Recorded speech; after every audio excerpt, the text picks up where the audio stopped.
Welcome to the Hey Mama Homeschool Show, centered around family life and home education. How do you get homeschooling and housework done? How do you help children who are struggling? How do you teach a rebellious child? We have answers. You pour into your family daily, and we are here to help you. Brought to you by the Old Schoolhouse, your trusted partner for over 20 years. Hello, I'm Steph Morrision from the Old Schoolhouse. Welcome to another episode of the Hey Mama Homeschool Show.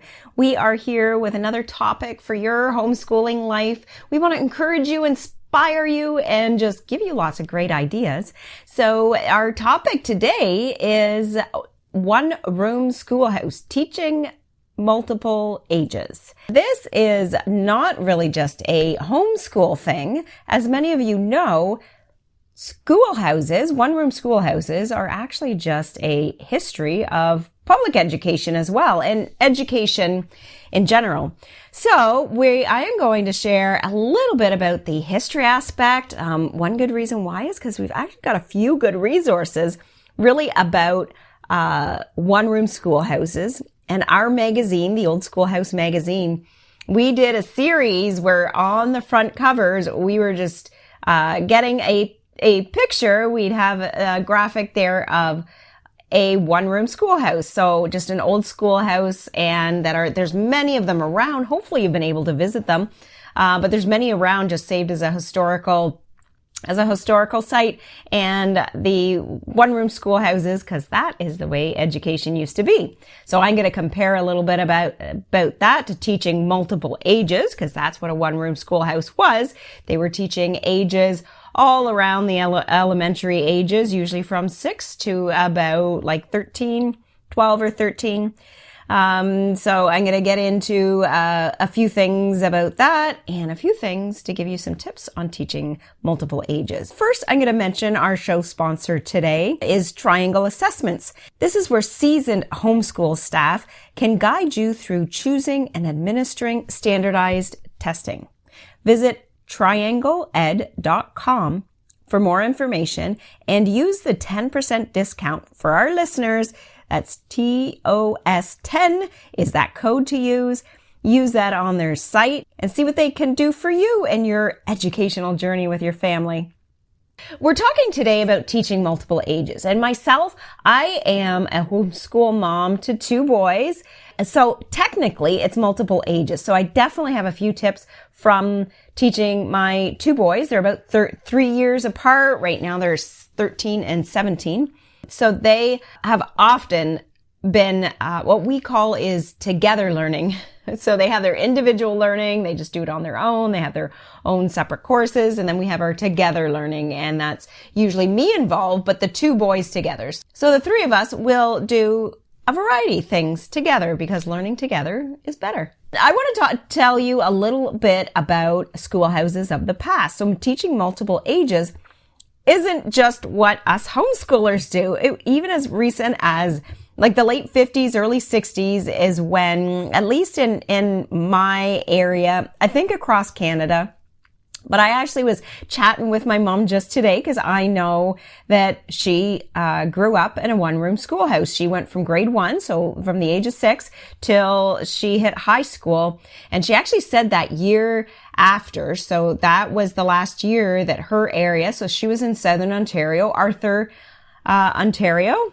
And she went there for her whole elementary education. And then she went to high school, so then she was taken a little bit further. But it was actually right around the 60s for there. And I feel like it really happened that way all across the States. It would have been, from the research I've done, it would have been all around that time when they started consolidating all these little one-room schoolhouses and busing kids further distances. So as my mom told me, the one-room schoolhouse, like there was no busing to it because they were all in an area where the kids could walk. So either parents took them or kids walked themselves because they were usually quite close. They were in little small farming communities. And so it was one teacher with whatever children were in the area geographically, whatever families were in the area and had kids starting from the age of 6 and then again up to 13, again up to when it went to high school. So one of the really cool things I found out and heard even from my mom talking about it, like these were just these little one-room schoolhouses were usually in small farming towns, and they were the community hub. So they were used for various gatherings. Some would use them maybe for church services as well, school throughout the week. There were special events that happened there and meetings. You know, it was just that little gathering spot. Lots of things would happen at this building that was a school throughout the days and throughout the weeks, and but ended up being so much more, which is a lot like our homes, right? We homeschoolers will, that's kind of what we do. We use our homes for teaching. We use our homes for so many other things too. So the schoolhouse could have as few as 10. My mom remembered that it was as little as 15. She said, well, maybe we got as low as 10, but she said, I think we had as few as 15 and up to 25. And 25 really seems to be that max that would have had children gathering from different close enough areas and come in possibly a little higher, but I feel like that would have been hard on the teacher. And it just sounded so neat the way my mom described it. It was so great to be able to talk to her, somebody who's actually been in a one-room schoolhouse, but she even talked about how she was able to, I think it was grade 3. She kind of skipped that, or she could maybe skip grade 2, just because of the way that it worked out. The teacher just had one other child in grade 3, and my mom was just able to get through the grade 2 stuff easy enough. So she just kind of went up to that grade 3, just so that she could be with this one other student that was there, because there was only one other student of that same age kind of doing the grade 3. So, and I thought, isn't that easy to do? I mean, I know I've done that, especially with my younger son, and moved him up, math being one of them. And like, just when we are doing this work together, it's like really easy to move him up quickly. And the teacher can identify that much more easily because she has got kids of all different ages. She can easily just move them up and say, okay, well, this year we're gonna focus, or even part way through the year, I imagine, say we're gonna bump you up and we're gonna get you to do stuff that's a little bit more challenging for you. So that was pretty awesome. My mom experienced that and shared about that. Also about the older kids teaching the younger kids, and that often happened. So you would have a teacher, and the teacher would take a certain grade as far as what she was, specifically teaching. She might take, the grade 1s and starting to do some learning to read stuff. And while you've got your older kids, your 12, 13-year-olds doing something, maybe even with the other kids as well. I thought that was a really neat concept. And I've heard of many homeschooling families doing that as well. So as I mentioned, that this learning environment, so the multi-age learning environment, allows for those older students to assist the younger ones. And then it also motivates younger students to reach the learning levels of the older children around them. They are listening to this stuff, even if they're doing their work, or if they're done their work, then they could just be listening to what the teacher is teaching these older kids, which of course happens in our own homes as well. There's so many assessments that we can do, and I encourage you to check them out. So that multi-age learning environment is really just the right setting to be in, that we can regularly assess our kids and being able to see, are they ready for something a little bit more? We can of course just see as they're going through their work, but sometimes we just need to give them especially if you're finding they are getting through work quickly, they're going on this, like it might be an opportunity for them to actually get to a higher level quicker. They don't have to do, grade 5 math all the way through 1 year. You can put them up to something different in these multi ages when you have all these ages together. And really, actually, you don't even need to be teaching multiple ages of your own children to realize this. You can just be teaching one child and be able to see that they progress higher. So Triangle Assessments, I'll mention their website again. That's triangled.com. So triangle, the word, triangled.com.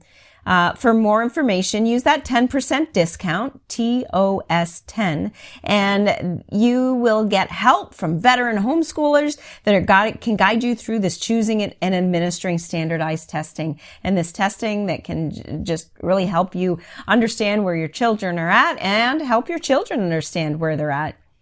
So this one-room schoolhouse has many similarities to homeschooling with multiple ages. And I just wanted to highlight 3 of these benefits that really came out to me the most in my research and over time as well, just being a homeschooling mom for a number of years and being around other homeschoolers. I've been around lots of families, even just hearing different homeschoolers talk about them, talk about their educational experience and their teaching and what they're doing, that I've almost thought it would be great to have more kids because, one thing that I had a friend and we visited regularly. We don't live near each other anymore, but when we did live near each other, we visited pretty regularly, and she had 6 or 7. Shoot, I can't remember exactly which one, but it was six or 7 children. So anyway, and they were all different age. She had one that was late teens, and then the youngest was, thinking her little guy was 2, right? So really big age range. We see that a lot in homeschooling families, that big age range. And I could see that with them, how the older ones were helping out with the younger ones. And it was really cool to see that work. And I see that a little bit with my 2 boys, although I got to admit, not too much. But we do that together learning. So one of those benefits that I definitely talked about already, just on what one-room schoolhouses were like back in the old days. Older children can teach too. Now, this is such a benefit just for their long-term development. These older children that you have can do some teaching too, because it instills a great sense of responsibility. Not just making it that they can teach once in a while or they show once in a while, but that they are actually being that example for that younger sibling, and that is their responsibility to do this part of the learning. So it might be something with reading. It might even just be reading books. They need to be, their responsibility, their task, their daily task is to read books, or their daily task is to work with them with math. Whatever that is, whatever you make that, it's really great when you can make it a regular task. This is their regular responsibility, being that contributing member of the household. So it also deepens that relationship between siblings. And that is one of the greatest reasons that people homeschool. I didn't realize that. And I don't think that as many of us realize that. We start homeschooling for so many different reasons. And one of the greatest reasons, though, that we discover is the family relationships. And for many people, it's what keeps them, even through the tough times, it's what keeps them continuing homeschooling. It's that just those relationships, even though sometimes, families still don't get along, siblings still fight, and parents and children, sometimes there's a little bit of tension in those relationships too. But overall, those relationships that we are having with our kids because we get to spend more time with them, the relationships that siblings have because they get to spend more time with each other, and especially when they get the opportunity for those older siblings to really be somebody the younger siblings can look up to, because look at all this stuff they know, and they're showing them, and hopefully showing them with patience. I say that because I hope that happens in other families too. I have had sometimes my boys, my older son, doing some, especially when it comes to math, or just when I'm occupied with something else, I'll get my older son to can you help him with whatever it is he needed help with. And sometimes he can be calm, sometimes even calmer than me, depending how the attitude of that younger sibling is. But sometimes he's not very patient and not very good at being that good example of what he can teach. So, nonetheless, though, there is this deepening relationship between siblings. And even though, yes, my boys fight and they don't get along, I have just seen so much more that they do. So way more that they do get along, and they would not have that relationship if they were sent off to school and segregated into these different ages, right? I like this one room school home, as I call it, although we really go between a few different rooms depending what's happening and what's going on in our homeschooling day. But it's not one room, but it's definitely a school home, I like to call it, that we have here.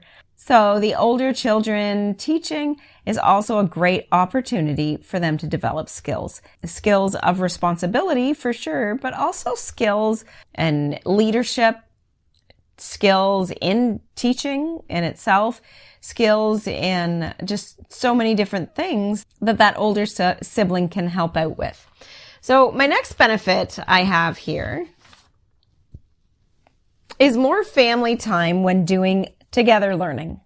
So as I mentioned before, in our home, we call it together learning. So that's when, and all our subjects, so our geography, science, history, those are all together learning things. This is a great thing where unit studies come in, and you check out our show notes. You're going to have all those links there that just TOS articles. So our articles on the old Schoolhouse websites, as well as resources in Schoolhouse Teachers, which is our full curriculum website. And in there is a section just on unit studies, and unit studies are really popular for many different reasons. Lots of families do unit studies. My boys are 3 years apart, so sometimes there's a lot bigger of a range in families' kids, but that still works really well, unit studies. Notebooking is also a popular thing. I bet we're going to have a few links there in our show notes about notebooking, because I know we've got lots of information around on that. And so subjects that are easiest to do together are the Bible. So yeah, that's another one we often do together. Science, history, geography, social studies. Those are all ones that work really, really well doing them together. And again, that together learning is what really develops a lot more of those deeper relationships. If you get nothing else from this episode, get that homeschooling, that educating your kids and your kids learning together is so important. So important for just us as parents to take on that rewarding responsibility. I love the opportunity. I love that I get to see my kids learn and somebody else doesn't get that privilege. And I really consider it a privilege, getting to see my kids learn and develop over time. And I even enjoy the struggle. I enjoy the struggle because at least it's my struggle. At least I still get to see it. And more importantly, at the end of every struggle is the victory. So that's what I like even more, that, hey, we've overcome something, whether it's just struggling with a subject, whether it's, I've got a 17-year-old, and as wonderful as he is, this last year has been definitely a time of change within our relationship, but it has been my joy to overcome that. It has been my opportunity to be able to have that with him. So, and even some of that, stuff that, he would get quite defiant over. I have to admit that lots of that together learning that we did, he was a little bit more welcoming of that. So when I actually sat down with him and his brother and did some stuff, he would be a little bit more open to that than some of his individual learning. So that is you just go ahead and pray for me and my son that we are going to embark on a new year here of just much more studious learning, because this is a preparation for adulthood year. And as much as we can learn together, there is each child needs to be taught, provided an individual customized education. That's the wonderful beauty of being able to educate our own kids. We get to customize that education, and as we should, and as children should get. They should get that wonderful customized education. And that actually kind of puts this nice segue into my third benefit here, to foster independent learning. And sometimes out of necessity. Now, I've only had 2 kids that I'm homeschooling at one time, but I've known many families, heard parents, heard moms especially talking about their experience homeschooling, 6, 7, 8, 9 kids. And they really need their older kids to help out. It's not just it would be nice, I'm kind of busy doing this. But their kids, it's very responsible that not only helping other kids, but they just need to do their learning on their own. And so what I've heard from other families, that they can get their kids learning independently even younger. And again, out of necessity. I think most families, we get our kids pretty good at being independent learners. My boys have been doing and I actually call it that word, their independent learning. They have been doing that for a number of years. They have a checklist. They have we print out a list every week and here's what you do. And so I certainly consult that. We check at that at the beginning of the week and I print them off. Actually, my one son prints them off more often now than I do, but I still go over them. Any changes we need to make? What are the courses that you're doing now? Hey, can you do a few more lessons on this? Because I see you're not working on it very long, so maybe you could actually do another lesson. Yes, math I'm thinking of. So that is something where, my son's got really independent in just even setting up that learning checklist for the week and printing it off and getting it on the fridge so that we can all keep track and know they know when their learning happens and what needs to be done. And I know when they've done it or not done it. And yes, sometimes they write things down and they didn't do it. So I do have to do a little check too, but nonetheless, they are really doing their learning much more independently. So this is an overall benefit of homeschooling. But in families with multiple children, this is nurtured even more. So as I mentioned, even the youngest is trained to work and be productive. And as parents, the benefit of this fostering independent learning is that the teaching really becomes more facilitating, encouraging, and guiding our kids along, which is really what we want for them, right? We want them long before they actually move away from home and start on that adult life. We want them to be independent. And it is just something that when you're teaching multiple ages, especially a big age range of kids, that you can foster that even deeper out of necessity. So I want to mention our website that you can go to where you'll find all the show notes for this episode. So this episode is 87. If you happen to have to search it, you can also likely search, one room schoolhouse teaching multiple ages, in which case you'll probably find a few different episodes and resources on that.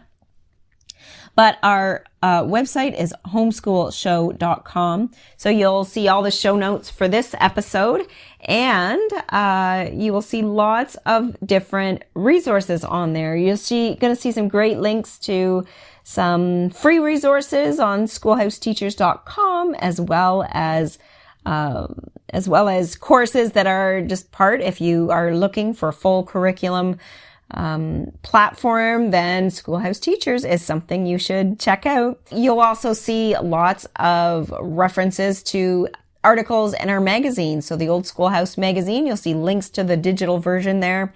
If you don't have that yet, you can go to tosapps.com and download that, or just download it off of wherever your device downloads apps, and you can look for that, the old Schoolhouse, and download that app and easily see every issue of our magazine. Or you can go to tosmagazine.com and you can see the digital version on a browser. So if you'd like to see some of those pictures of one-room schoolhouses and our past covers, gosh, I'm trying to think how many years ago that would have been. Probably 4 or 5 years ago, maybe even 6 years ago, where it was really just cover after cover for probably a couple of years at least, was a picture of a schoolhouse that is still standing somewhere around. So some in Canada, the US. I'm not sure that that we went outside of Canada in the US, I think is a great legacy of education and community education. And that's really what we're doing as homeschoolers. It is community education. We're educating our kids, but there's so many more things. We want to reach out in different areas that they get this full, robust education. So I'm going to let you know about a few of our upcoming episodes, just to give you a little peek at some of our topics coming up. Episode 88 is second generation homeschooling. Yay! Our episode 89 is online learning. Does it work? And episode 90 is teaching foreign language. Muy bien. We have been publishing the old Schoolhouse magazine, just a great magazine for homeschooling families for years and years and years and years now. So go and check that out. There's lots of back issues that have content that is just as relevant today as it was when it was written, a decade or more ago. So go and check those out. I'm going to just close us off in prayer. Dear Lord, I thank you for this opportunity to just share my heart with other homeschooling parents and share your ways of just parents educating their kids. And I know I've said it a few times in this episode, but it is just such a rewarding responsibility. So I thank you that we get this rewarding responsibility to teach our children, that we get to really see them grow, and that we foster these deep relationships. I pray for everyone listening right now that they just see and realize your great beauty that you have created in family, and that we honor that the best that we can, and especially in the way that we educate our kids. In Jesus' name, I pray. Amen.